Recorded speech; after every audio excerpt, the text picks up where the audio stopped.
I remember that night with the kind of clarity that only comes with distance. The kitchen was dim, lit only by the small lamp above the sink that Evelyn always left on. I sat at our wooden table, the one we'd bought 15 years earlier when we still believed in fresh starts and Sunday morning conversations. The whiskey glass sat before me, amber liquid untouched, ice long since melted into thin slivers that caught the light. The house held its usual midnight silence. Evelyn's breathing drifted down from our bedroom, steady and peaceful in the way that comes from years of shared routine. Our son's door remained closed at the end of the hallway, music no longer seeping through the gap beneath it as it had hours earlier. Even the neighborhood seemed to have surrendered to sleep, leaving only the sound of rain against the windows to mark the passage of time. I had been sitting there for nearly an hour, though I couldn't have explained why. Something restless had pulled me from bed, something that made the familiar walls of our home feel suddenly foreign. The whiskey had been an afterthought, a prop more than a comfort. I found myself studying the golden surface, watching how it trembled slightly with each breath I took. The rain had been falling since dinner, that gentle persistence that turns suburban streets into rivers of reflected streetlight. I could hear it in the gutters, see it streaming down the glass in lazy patterns that reminded me of tears. There was something hypnotic about it, something that made the boundary between inside and outside feel thinner than it should. When the knock came, it was so soft I almost missed it. Not the front door, where visitors announced themselves with confidence, but the side door that led to our small patio. 3 gentle raps, hesitant but deliberate. The kind of knock that suggested someone who wasn't sure they should be there, but had run out of alternatives. I sat frozen for a moment, glass halfway to my lips. Who came calling at this hour? The rational part of my mind cycled through possibilities. Emergency, wrong house, some neighbor in crisis. But something deeper, something I couldn't name, recognized the rhythm of those knocks. My heart began to beat faster, though I couldn't understand why. I set the whiskey down and moved through our darkened living room, past the couch where Evelyn and I watched the evening news each night, past the bookshelf lined with volumes we'd collected but rarely opened anymore. The floorboards knew my footsteps well enough to remain silent beneath my bare feet. Through the glass panel beside the door, I could see him. Julian, our neighbor from the small rental house behind the oak trees, the one who had moved in 6 months ago and remained largely a mystery. Rain had darkened his hair and sent droplets sliding down his face. His eyes were cast downward, but there was something in his posture that spoke of determination despite uncertainty. My hand hesitated on the deadbolt. In that pause, something shifted inside me. Not dramatic or sudden, but like a door opening in a room I'd forgotten existed. The feeling was both foreign and achingly familiar, like rediscovering a language I'd once spoken fluently, but had spent years trying to forget. He looked up then, meeting my eyes through the glass, and I saw something there that made my breath catch. Not desperation exactly, but a quiet vulnerability that seemed to reach through the barrier between us. He lifted his hand slightly, a gesture that was half wave, half question. I could have pretended not to be awake, could have simply waited until he left and returned to my whiskey and my restless thoughts. Instead, I found myself turning the lock, the small click seeming to echo through the silent house like a starting gun. The door opened, and the cool night air rushed in, carrying the scent of rain and wet earth. Julian stood there, shoulders slightly hunched against the weather, and when he spoke, his voice was barely above a whisper. He said he needed to come in, just for a while. Said he needed to get warm. The words were simple, practical, but something in the way he said them suggested he was asking for more than shelter from the rain. I stood there in my doorway, feeling the weight of the moment settle around us like a held breath. Behind me lay everything I had built, the sleeping house, the comfortable routines, the carefully maintained life that had served me well for so many years. Before me stood something I couldn't name, but somehow recognized. Something that promised to change everything I thought I knew about myself. The rain continued its gentle percussion on the roof above us, and somewhere in the distance, a car passed on the main road, its headlights briefly illuminating the trees before disappearing around the corner. But in our small pocket of the night, time seemed suspended, waiting for my answer to a question that went far deeper than the words he had spoken.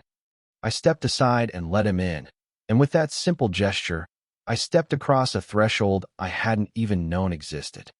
That night changed something fundamental, though I wouldn't understand the full weight of it for weeks to come.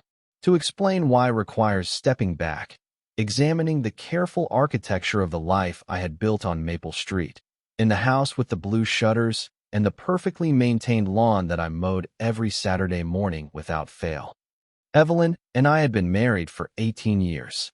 She taught fourth grade at the elementary school 3 miles away, coming home each afternoon with stories about children whose names I had learned to nod along to, though I could never quite keep track of which student belonged to which anecdote. She moved through our home with practiced efficiency, arranging flowers in the front hall, folding laundry into neat stacks, preparing meals that we ate at 6 o'clock sharp each evening while the local news played softly in the background. Our children were nearly grown. Sarah had left for college 2 years earlier, returning only for holidays and summer breaks that grew shorter each year as her own life expanded beyond the boundaries of our quiet street. Michael, 17 now, spent most of his time behind his bedroom door, emerging only for meals and the occasional mumbled conversation about school or friends whose faces I recognized, but whose names had blurred together over the years. The house itself bore witness to the choices we had made, each room a carefully curated museum of our shared history. Wedding photographs lined the hallway leading to our bedroom, images of younger versions of ourselves smiling confidently into an uncertain future. Evelyn's teaching awards hung in the living room alongside family portraits taken each Christmas, documenting the gradual changes that time brings, the softening of jawlines, the graying of hair, the way our smiles had become more practiced and less spontaneous over the years. My own contribution to our domestic landscape was perhaps more subtle but no less present.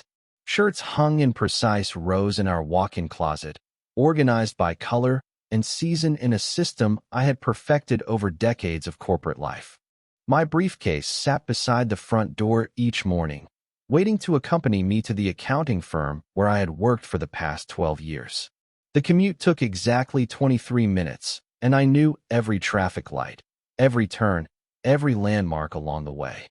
Our neighborhood reflected the same careful orderliness that defined our home. Maple Street curved gently through a development built in the late 70s, when suburban dreams still felt achievable and permanent. The houses varied slightly in their facades, but followed the same essential blueprint. Two-story colonials with attached garages, small front yards, and back patios perfect for summer barbecues that happened less frequently as the years passed. Our neighbors were polite people who waved from their driveways and made small talk during the brief encounters that suburban life provided. The Hendersons next door had lived there since before we arrived, their retirement marked by an increasing dedication to their garden and their 2 small dogs who barked at precisely 7 each morning. Across the street, the Chins had raised 3 children who now visited occasionally with grandchildren whose laughter would drift through open windows on warm afternoons. We knew each other's routines without ever discussing them, the comfortable rhythm of a community built on respectful distance. Mail delivery at 10:30. Garbage trucks on Tuesday mornings. The sound of lawnmowers on weekend afternoons, creating a suburban symphony that had become the soundtrack to our lives. But 6 months earlier, something had shifted in this predictable landscape. The small rental house behind the oak trees at the end of our street had been empty for nearly a year after old Mr. Patterson moved to assisted living. Then one morning, I noticed the moving truck, modest and efficient, unloading furniture that seemed sparse compared to the accumulated possessions that filled most of our neighbors' homes. Julian had moved in on a Thursday. I remember because I had taken the day off to wait for a repair technician who never arrived, and I found myself watching from our kitchen window as he carried boxes from the truck to his front door. He worked alone, moving with unhurried determination, stopping occasionally to push dark hair back from his forehead or to study the house, as if he were still deciding whether it would truly become home. He appeared to be younger than me, perhaps in his early 30s, though something in his bearing suggested experiences that had aged him in ways that years alone could not account for. His car was older but well-maintained, a gray sedan that contrasted with the SUVs and minivans that populated most of our driveways. In the months that followed, I began to notice things about Julian that I told myself were simply the normal observations one makes about new neighbors. His schedule seemed less rigid than ours. Sometimes his car would be gone for days at a time, returning late at night when most of the street had already settled into sleep. Other times, warm yellow light would glow from his windows well past midnight, accompanied by the faint sound of music that drifted through the summer air when he left his windows open. I found myself listening for that music during my own restless nights, though I could never quite identify the songs. They seemed to come from a different era, melancholy melodies that spoke of longing and loss in ways that made something deep inside me stir with recognition.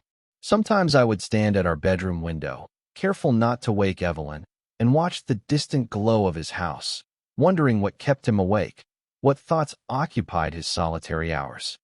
Our few interactions had been brief and unremarkable. A wave across the yard when we happened to be outside at the same time. A polite nod when we passed each other at the grocery store in town.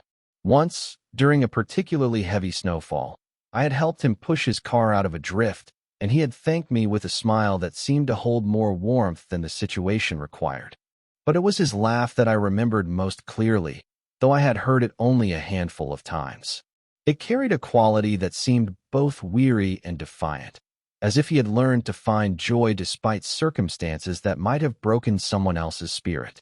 The sound would drift across the space between our houses on summer evenings when he spoke on the phone in his backyard, and I would find myself pausing in whatever I was doing, drawn to something I couldn't name.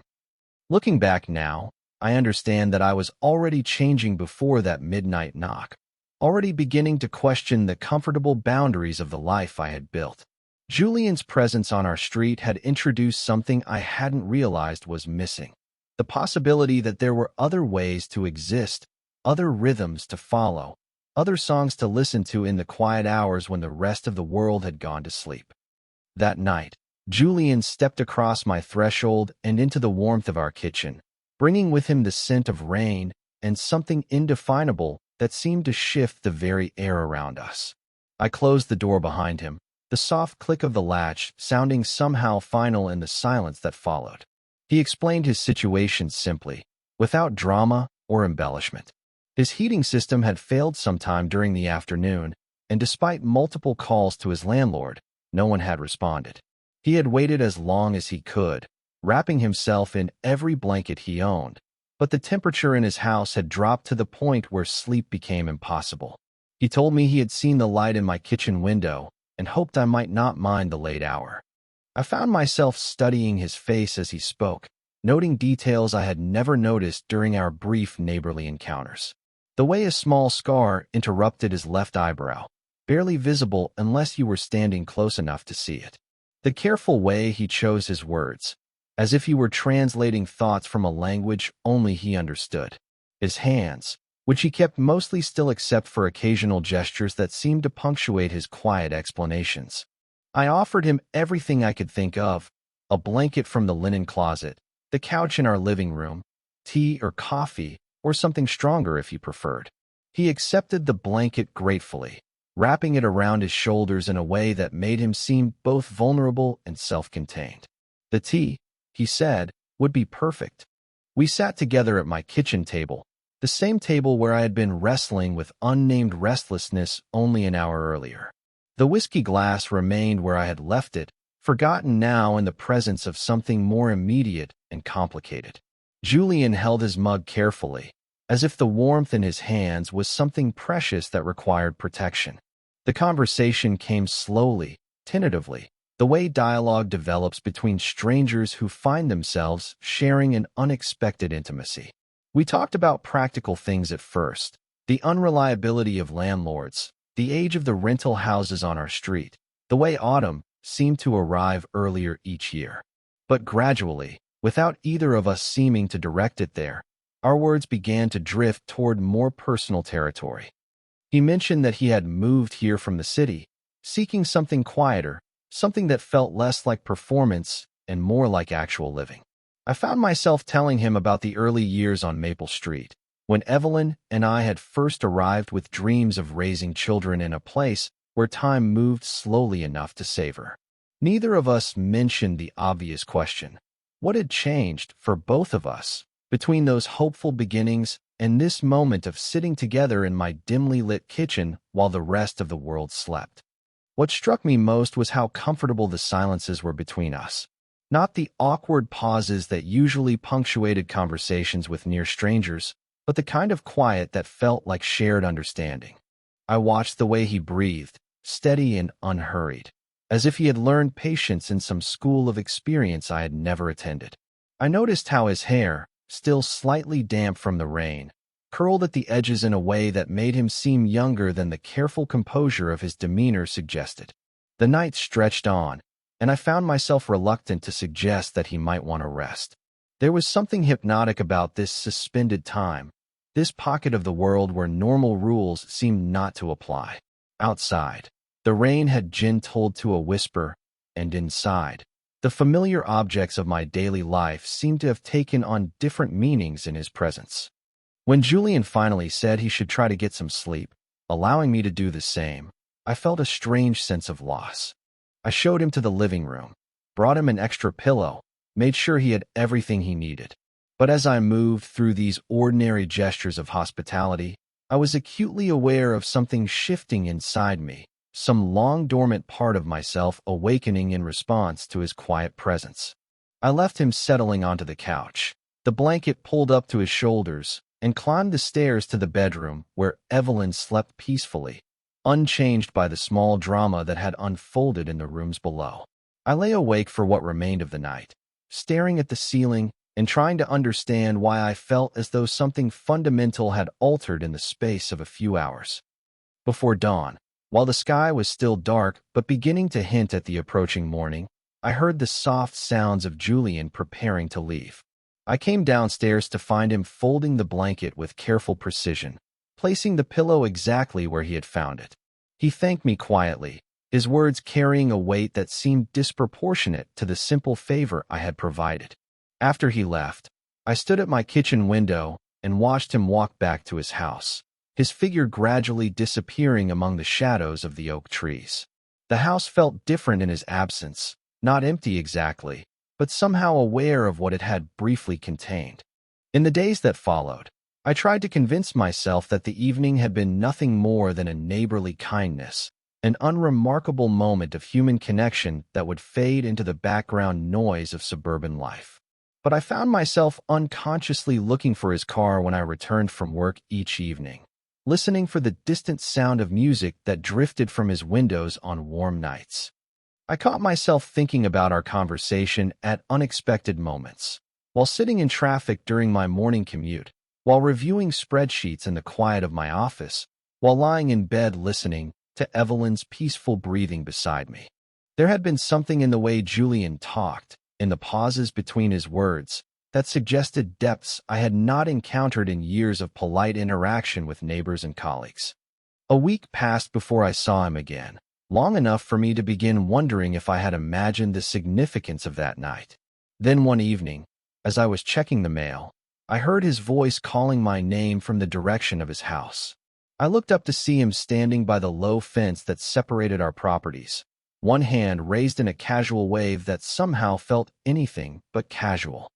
He asked if I might have a few minutes to help him with something inside his house. A light fixture that had come loose, he explained, something that required an extra pair of hands, but nothing too complicated. The request was simple, practical, the kind of neighborly favor that happened regularly on streets like ours. But as I walked toward his fence, something in his expression told me that this invitation carried weight beyond its mundane surface. There was something in his eyes, a quality of hope mixed with uncertainty, that suggested he was asking for more than assistance with a household repair. I found myself hesitating at the boundary between our properties, sensing that once again I stood at the edge of something that would change the careful equilibrium of my constructed life. Behind me lay the familiar safety of routines and expectations. Ahead lay Julian's house, a a space I had never entered, filled with the mysterious rhythms and choices that had intrigued me from a distance for months. I looked at him standing there, waiting for my answer with patient attention, and felt the same stirring I had experienced that rainy midnight when I opened my door to find him on my doorstep. The feeling of a door opening, not in the physical world, but in some interior space I had forgotten existed. I told him I would be happy to help, and stepped across the low fence into his yard, crossing another small boundary in what I was beginning to understand would be a series of crossings, each one carrying me further from the life I had known and closer to something I could not yet name, but somehow recognized as necessary. Julian's house felt different from mine in ways I couldn't immediately articulate.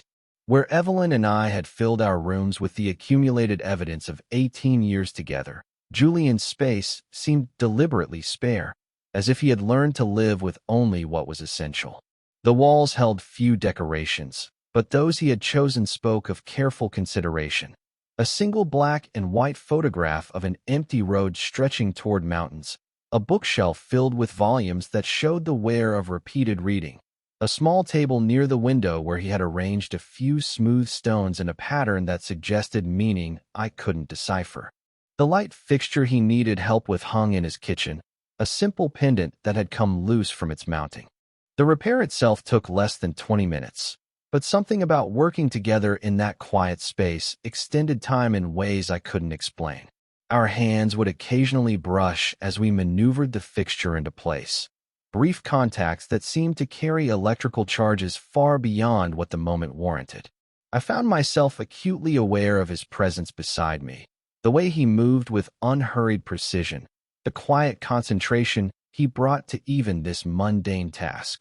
When we finished, he asked if I might stay for dinner. He had been planning to cook something simple anyway, he said, and it would be nice to have company. The invitation felt both casual and significant, another small step across an invisible line I was learning to recognize. His kitchen revealed the same deliberate simplicity as the rest of the house. A few good knives, well-maintained.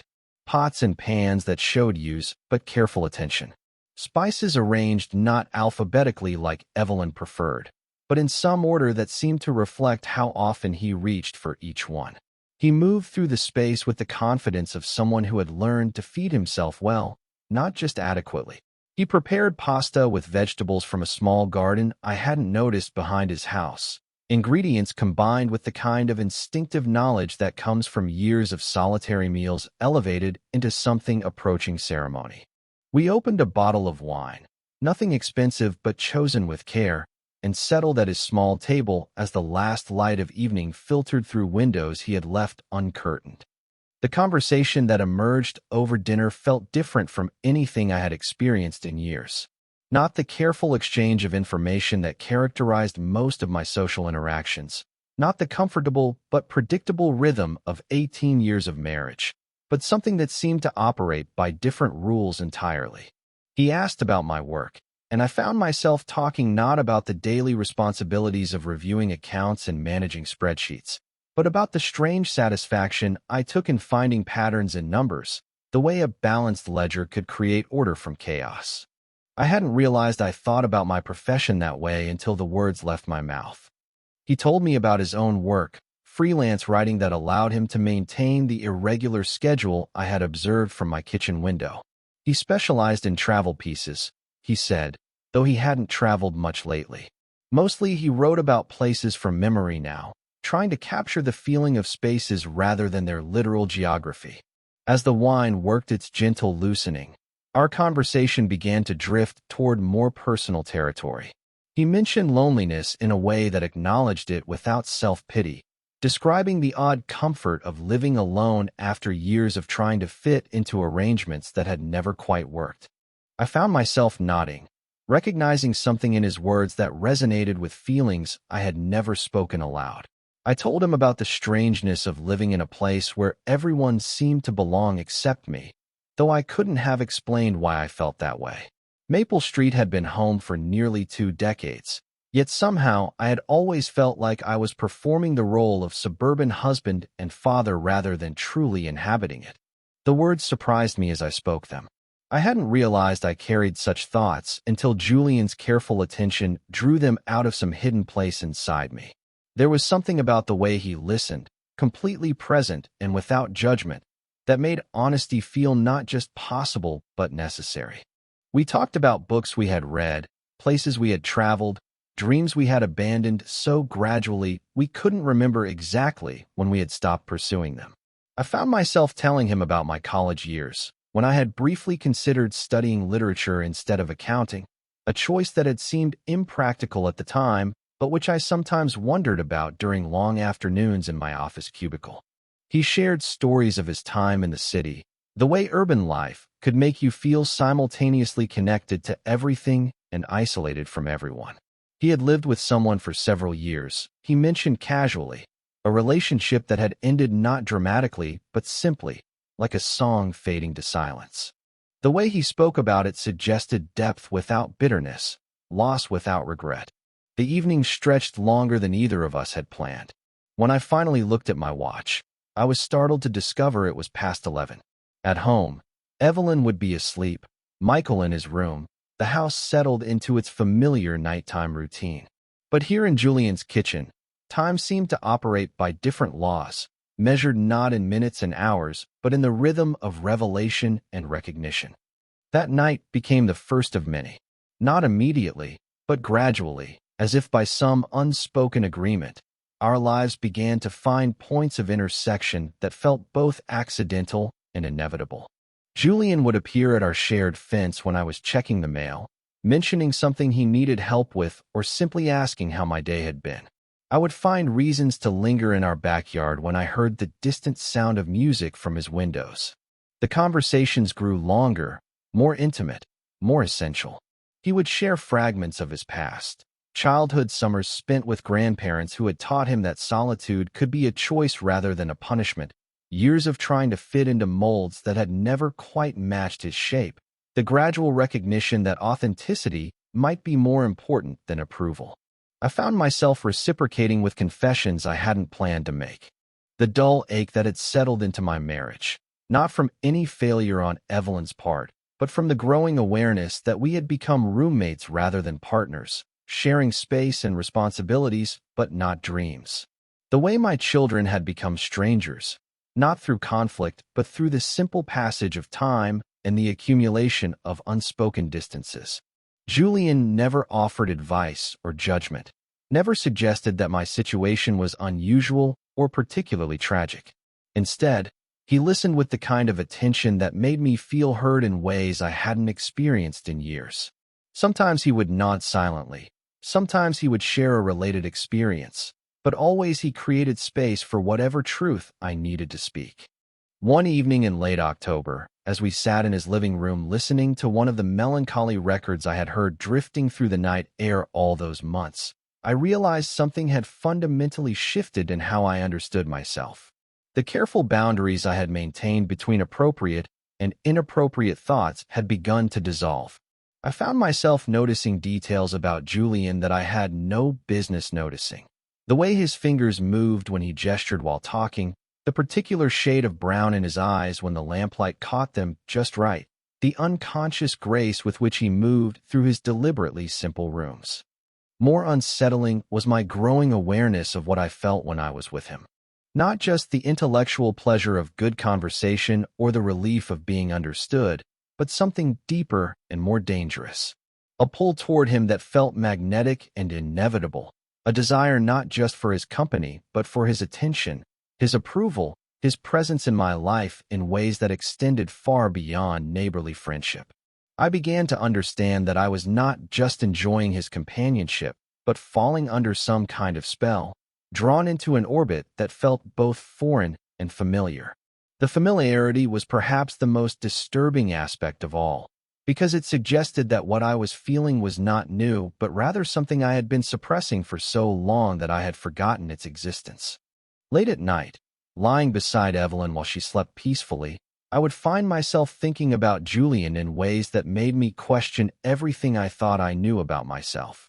Not just sexual thoughts, though those were increasingly present, but fantasies of a different kind of life entirely.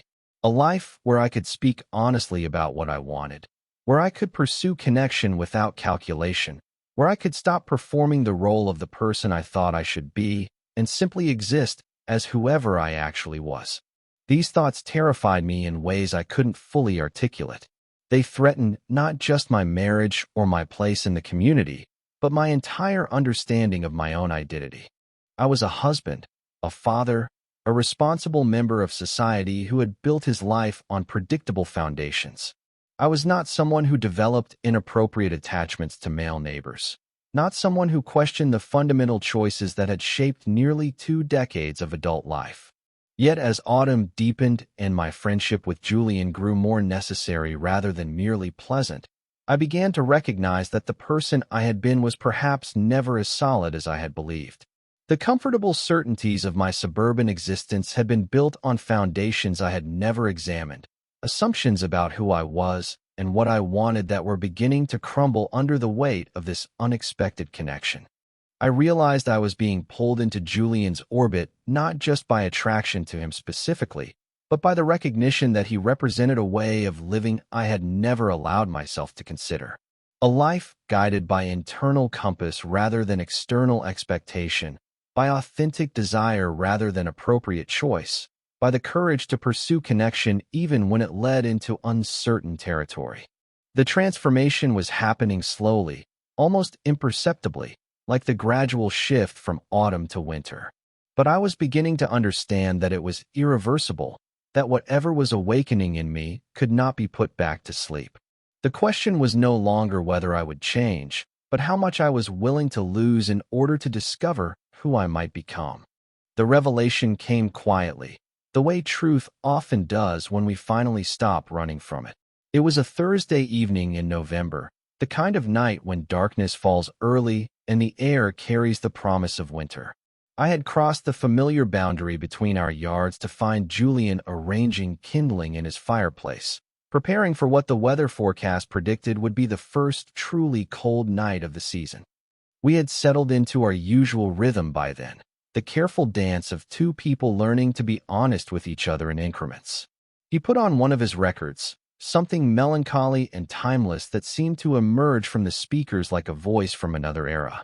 We talked about small things at first, the approaching winter, a book he had been reading, the way the neighborhood looked different now that most of the leaves had fallen.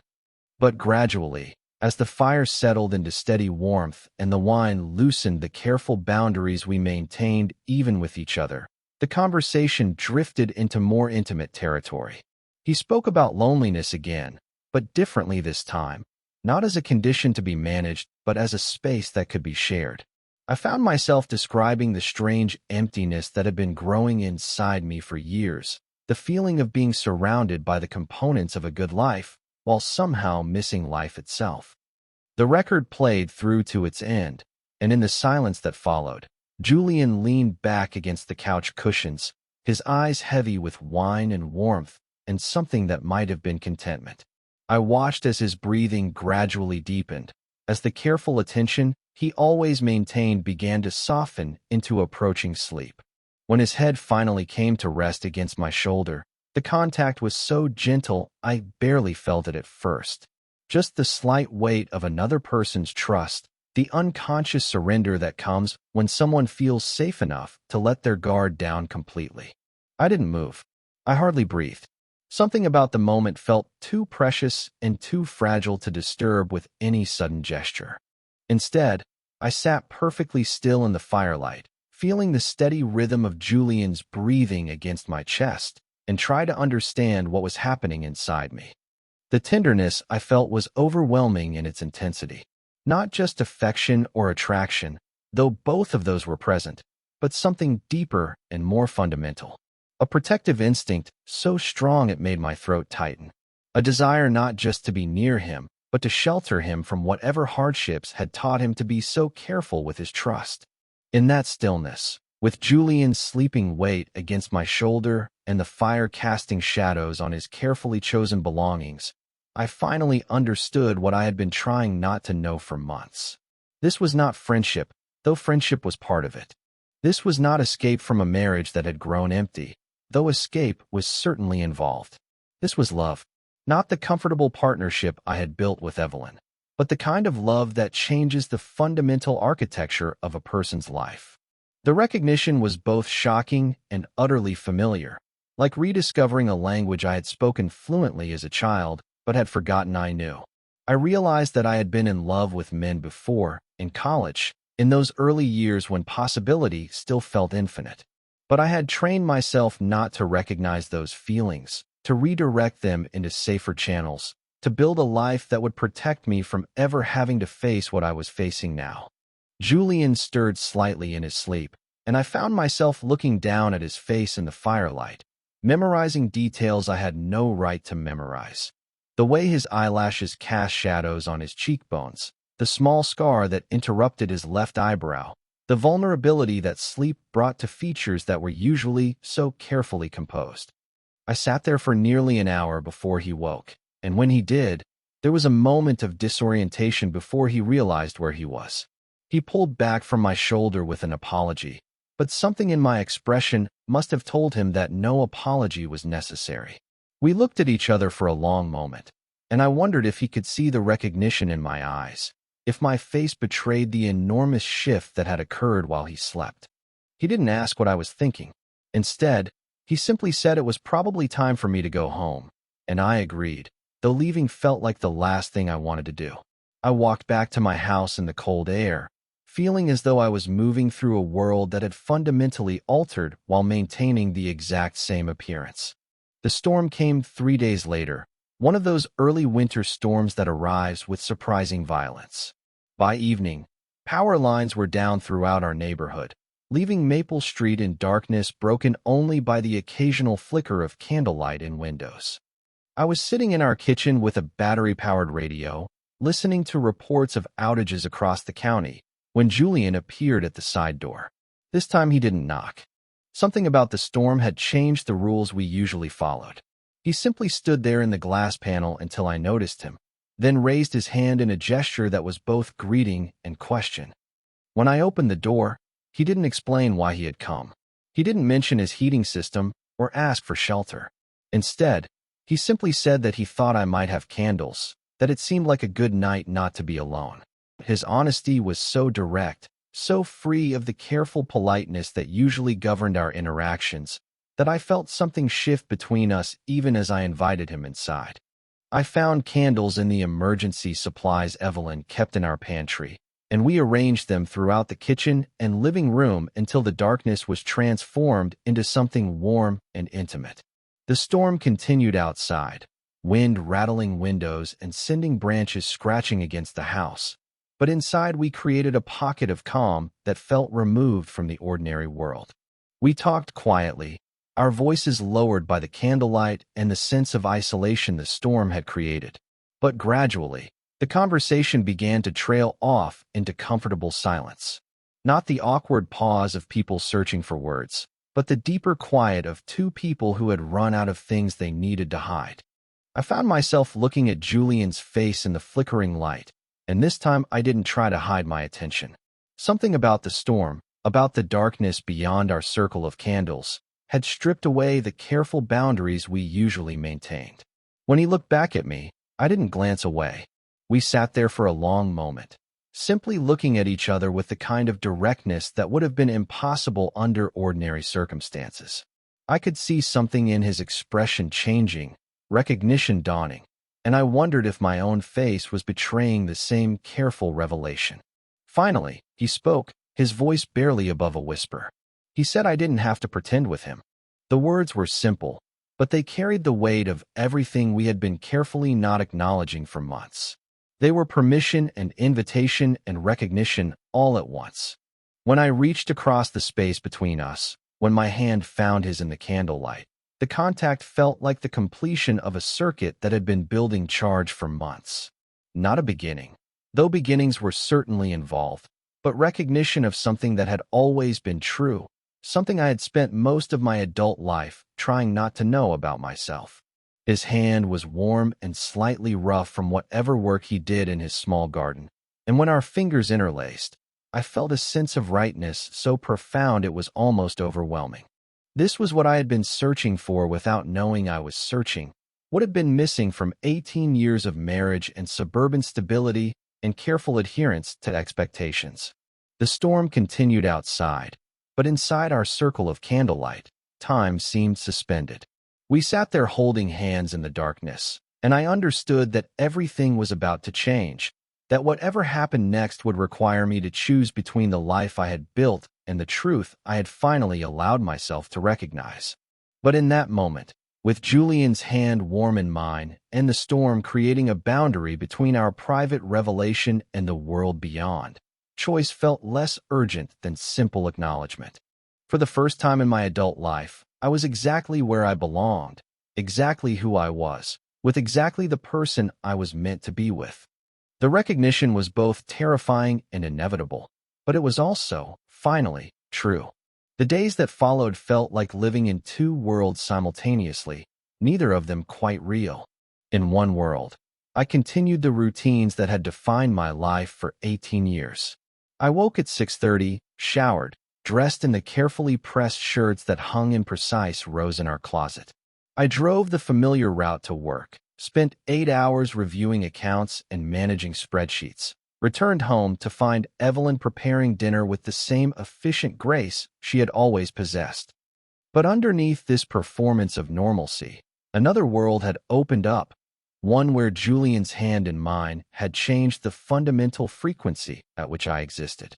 I found myself moving through familiar spaces like a stranger, seeing our house, our neighborhood, our life together through eyes that had been somehow altered by recognition. Evelyn began to notice first. She had always been observant, attuned to the subtle shifts that marriage teaches you to read in another person. At dinner, she would catch me staring past her toward the kitchen window, my attention drifting toward Julian's house even when I tried to focus on her stories about difficult students or administrative meetings. She asked if something was wrong at work. I told her everything was fine, the same accounting issues we always dealt with, nothing she needed to worry about.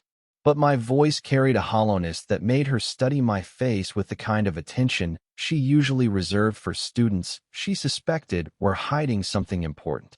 The excuses came naturally, almost without conscious thought. I needed to stay late to finish a project, I said. Traffic had been unusually heavy. I had stopped at the hardware store to look for something to fix the loose step on our back porch, though I never actually bought anything, and the step remained loose. What I was really doing was sitting in my car in various parking lots around town, trying to understand what was happening to me. Sometimes I would drive past Julian Street without turning down it, just to feel the pull of knowing he was somewhere nearby.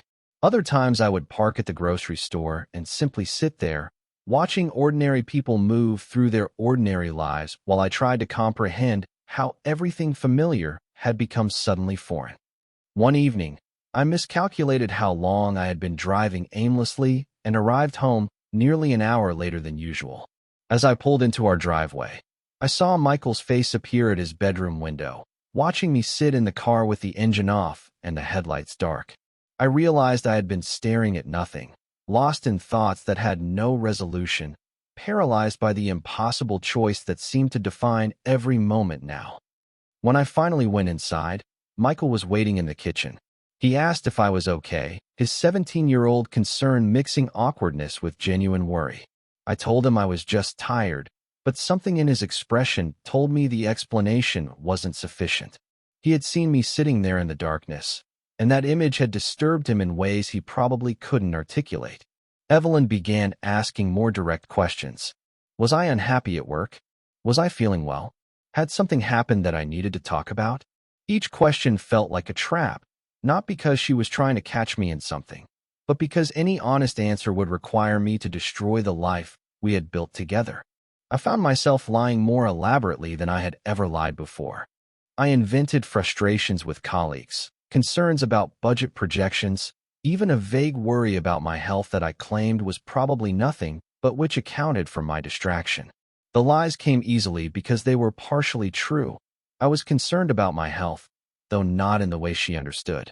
I was worried about work, though the work I was worried about had nothing to do with accounting. The real work was the impossible task of trying to reconcile who I had discovered myself to be with the life I had spent 20 years constructing. Every morning, I woke up hoping the recognition that had occurred during the storm would prove to have been temporary, some kind of emotional disturbance that would fade with time and distance. Every evening, I understood more clearly that what I had recognized was not temporary but permanent, not disturbance but truth. I began to avoid Julian, though avoidance in a neighborhood as small as ours required careful orchestration. I would watch from our kitchen window until I saw him leave in his gray sedan, then venture outside to check our mail or work in the yard. I timed my departures for work to minimize the chances of encountering him at his own car. But avoidance only intensified the pull I felt toward him.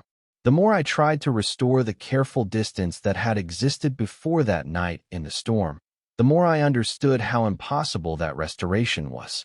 I had seen something in his eyes, felt something in the touch of his hand, that could not be unseen or unfelt. 2 weeks into this elaborate dance of avoidance, Julian appeared at our shared fence while I was pretending to rake leaves that had already been raked. He said simply that he missed talking with me, that he hoped he hadn't done something to make me uncomfortable. His directness was so gentle, so free of accusation or pressure, that I felt my careful defenses begin to collapse. I found myself walking toward him, crossing the low fence that separated our properties without consciously deciding to do so. We stood in his backyard, surrounded by the bare branches of trees that had been full when our friendship began, and I tried to find words for what I was experiencing. I told him I was afraid. The word came out before I could stop it, raw and honest in a way that surprised both of us. Not afraid of him, I clarified, but afraid of what I felt when I was with him, afraid of what it meant about who I was, afraid of what it might cost to pursue the recognition we had shared. He listened without interruption as I tried to explain the impossibility of my situation. I had a family, responsibilities, a place in a community that would not understand or accept what was happening to me. I had built my entire adult life on foundations that were now cracking, and I didn't know how to repair them without destroying everything I had worked to create. Julian was quiet for a long moment after I finished speaking. When he finally responded, his voice carried the same gentle honesty that had drawn me to him from the beginning. He said he understood my fear, that he had lived with similar fears for most of his adult life. He said he wouldn't pressure me to make choices I wasn't ready to make. But then he said something that cut through all my careful rationalization like a blade finding its mark. He said I already knew what I wanted, that my struggle wasn't really about figuring out my desires, but about whether I was willing to lose what I had built in order to pursue them. The words hung in the air between us, undeniable and devastating. Because he was right. In the weeks since that night in the storm, I had been pretending that my conflict was about understanding my feelings, about determining what was real and what was confusion. But the truth was simpler and more terrifying. I knew exactly what I wanted, and I knew that wanting it would require me to dismantle the carefully constructed edifice of my suburban life. I wanted to wake up beside Julian instead of Evelyn. I wanted to build a life based on authentic desire rather than appropriate choice. I wanted to stop performing the role of suburban husband and father and discover who I might be if I allowed myself to exist without pretense. But wanting those things meant accepting that there was no path forward that didn't involve profound loss. My children would have to learn to understand me as a different person than they had always known. Evelyn would have to rebuild her life around the absence of a partner she had trusted for 18 years. Our community would have to adjust to the reality that one of its most reliable members had been living a fundamental lie. Standing in Julian's backyard, surrounded by the evidence of approaching winter, I finally understood that authenticity and safety were mutually exclusive options. I could continue living the life I had built, maintaining the comfortable illusions that had sustained me for 2 decades, or I could pursue the truth I had recognized, accepting that truth would require me to sacrifice everything familiar. The choice was mine to make, and I realized with a clarity that was both liberating and terrifying that there was no way to make it without someone getting hurt. The only question was whether I was willing to hurt others in order to stop hurting myself, or whether I would choose to continue hurting myself in order to protect the people who depended on the person I had pretended to be. Julian was waiting patiently for me to speak, but I had no words left. The magnitude of what lay ahead felt too enormous to articulate, too consequential for the quiet conversation we were having in his backyard while our neighbors prepared their own dinners and settled into their own evening routines. I told him I needed time, though we both knew that time would not make the choice easier, only more urgent. He nodded and said he would be there whenever I was ready to talk again. Then he walked back toward his house, leaving me standing alone among the bare trees, facing a decision that would determine not just my future, but the future of everyone whose life had become entangled with mine. The decision, when it finally came, arrived not with the dramatic revelation I had imagined, but with the quiet certainty of something that had always been inevitable. It was a Tuesday night in late November, cold enough that frost had begun forming on car windshields, and the few remaining leaves clung desperately to bare branches. Evelyn had gone to bed early with a headache. Michael was in his room with music playing softly behind his closed door, and I found myself once again sitting at our kitchen table in the dim light of the lamp above the sink. The whiskey glass was there again, though this time I had taken a few sips, letting the burn settle into something resembling warmth.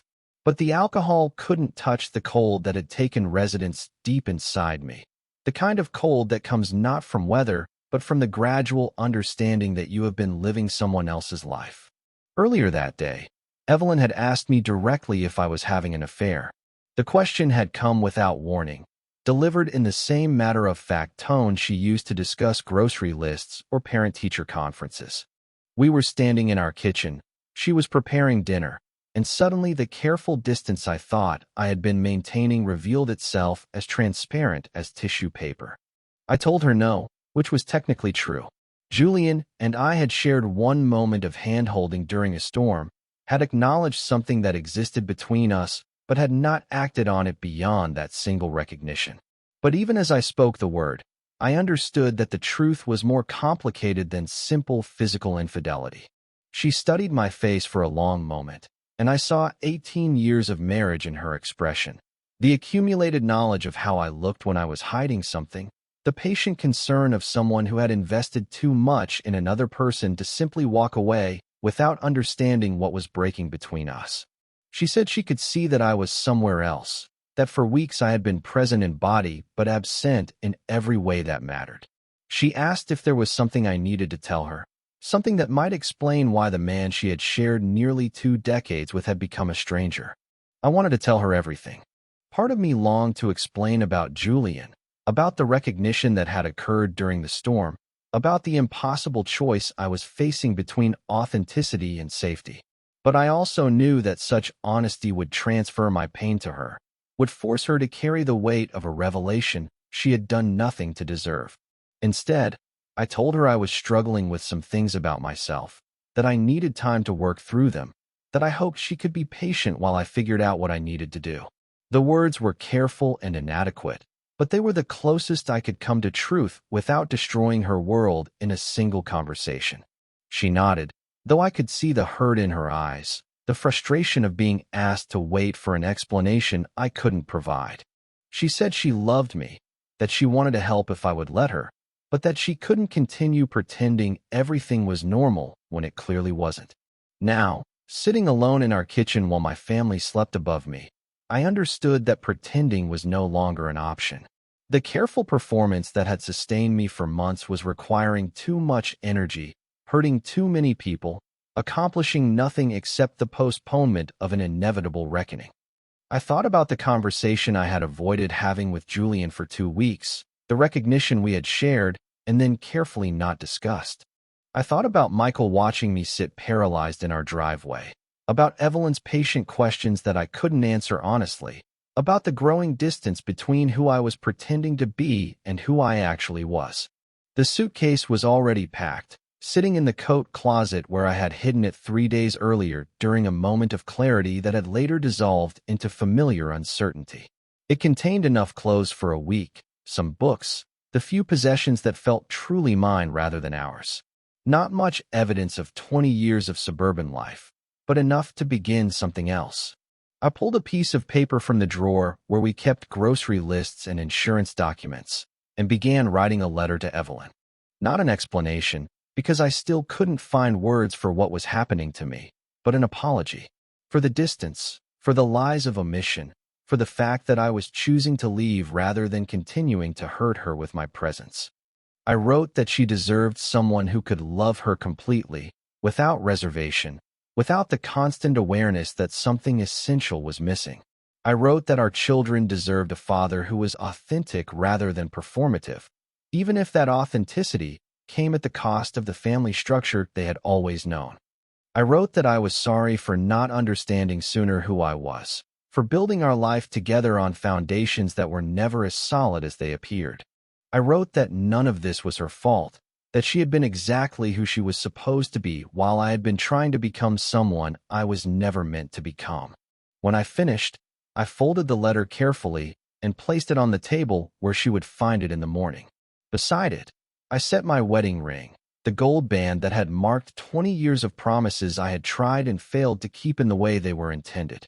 The house was completely silent now. Even Michael's music had stopped. Outside, I could see Julian's car at the curb, engine running quietly, exhaust visible in the cold air. He was waiting as he had said he would, patient and undemanding, ready to drive toward whatever uncertain future we might build together. I looked around our kitchen one last time, taking in the accumulated details of the life I was leaving behind. The coffee maker that gurgled to life every morning at 6. The refrigerator covered with Michael's old-school photos and Evelyn's reminders about appointments and obligations. The calendar that tracked the careful rhythm of our suburban existence. I walked through our living room, past the bookshelf we had filled together, past the couch where we had watched thousands of hours of television while slowly becoming strangers to each other. In the hallway, I paused before the wedding photographs that documented our younger selves, confident and optimistic, believing in a future that now felt like someone else's dream. I retrieved the suitcase from the closet, feeling its weight in my hand like an anchor that might pull me under or set me free. At the front door, I turned back once more, memorizing the interior geography of a home that had never quite felt like home despite all my efforts to make it so. The front door opened quietly, closing behind me with the softest possible click. To anyone listening, it would have been nearly imperceptible, just another small sound in the nighttime symphony of a sleeping neighborhood. But to me, it was the loudest moment of my life, the sound of one world ending and another beginning. Julian's car was warm when I slipped into the passenger seat, and when he looked at me, I saw understanding in his eyes rather than questions. He didn't ask if I was sure, didn't require explanations or assurances. He simply put the car in drive and pulled away from the curb, carrying us both toward whatever waited beyond the familiar boundaries of Maple Street. Behind us, the house sat quietly in the darkness, holding the sleeping forms of the people I had loved as well as I knew how, but not as completely as they deserved. Ahead lay uncertainty, the possibility of authentic connection, the chance to discover who I might become when I stopped trying to be who I thought I should be. The choice had been made quietly, without drama or spectacle, but with the finality of a door closing on one life and opening onto another.